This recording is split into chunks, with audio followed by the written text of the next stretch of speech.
이번 연말정산부터는 소득 기준을 초과한 부양가족 명단을 간소화 서비스로 제공합니다. 또 공제 요건을 충족하지 않는 부양가족의 보험료, 신용카드 사용액 등을 실수로 공제하지 않도록 소득 기준을 초과하거나 2023년 12월 31일 이전 사망한 부양가족의 자료는 제공하지 않는데요. 한층 더 똑똑해진 연말정산 간소화 서비스, 지금부터 알아봅니다.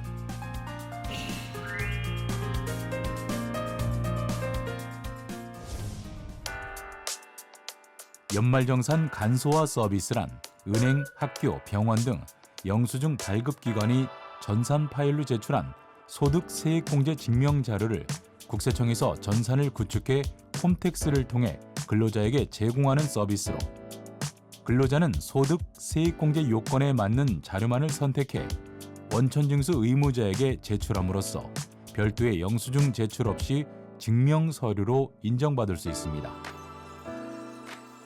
다만 연말정산 간소화 서비스에서 제공하는 자료는 학교, 병의원, 카드회사 등 영수증 발급기관이 국세청에 제출한 자료를 그대로 보여주는 것으로 공제 대상이 아닌 자료가 포함되어 있을 수 있는데요. 따라서 근로자 스스로가 소득 세액공제 요건 충족 여부를 판단해 공제 대상이 아닌 경우 공제 대상으로 선택하지 않도록 주의해야 합니다. 특히 건강보험료를 비롯해 노인 장기요양보험료, 고용보험료, 주택자금, 연금보험료, 개인연금저축, 소기업 소상공인 공제부금과 주택마련저축, 교육비 중 직업훈련비, 대학원 교육비 등은 근로자 본인 명의 불이백에 대해서만 공제되는 만큼 유의해야 합니다. 또한 간소화 서비스에서 제공되지 않는 일부 미취학 아동 학원비, 월세, 기부금 영수증 등은 증명 자료를 소속 회사에 수동 제출해야 합니다.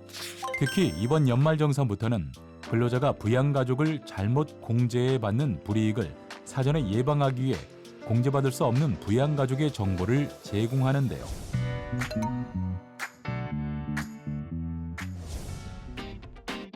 다만 소득 초과자 명단은 상반기에 발생한 소득만을 기준으로 판정해 제공하므로 명단에 없는 부양가족의 경우 소득 기준을 초과하지 않아 공제가 가능하다는 의미는 아닙니다. 따라서 하반기 발생 소득을 포함한 연간 소득 금액을 다시 한번 확인해 공제 여부를 판단해야 합니다. 부양가족의 소득 발생 내역은 부양가족 본인이 직접 홈택스에 접속하면 조회할 수 있습니다.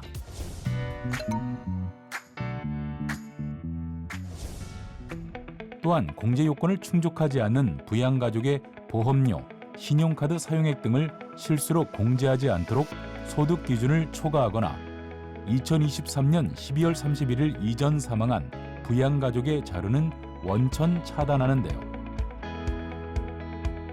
다만 소득 제한 없이 공제 가능한 의료비와 소득 기준을 초과해도 취업 등의 사유 발생일까지 공제 가능한 교육비, 보험료 자료는 전부 제공합니다.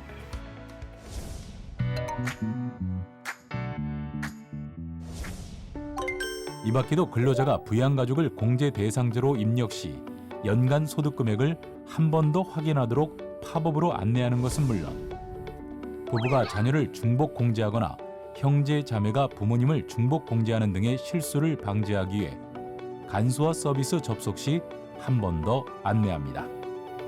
국세청은 부가가치세 확정 신고와 연말정산으로 상담 수요가 많아 국세상담센터와 세무서를 통한 전화상담에 어려움이 많은 것을 해소하기 위해 AI를 이용한 전화상담 서비스도 제공해 연말정산과 관련한 궁금한 사항에 대해 24시간 상세히 안내받을 수 있습니다. 실수 혹은 고의로 과다 공제하는 경우 가산세 부담에 불이익이 발생할 수 있는데요. 한층 더 똑똑해진 간소화 서비스로 연말정산 시 공제 요건을 꼼꼼하게 확인해 성실하게 신고하시길 바랍니다.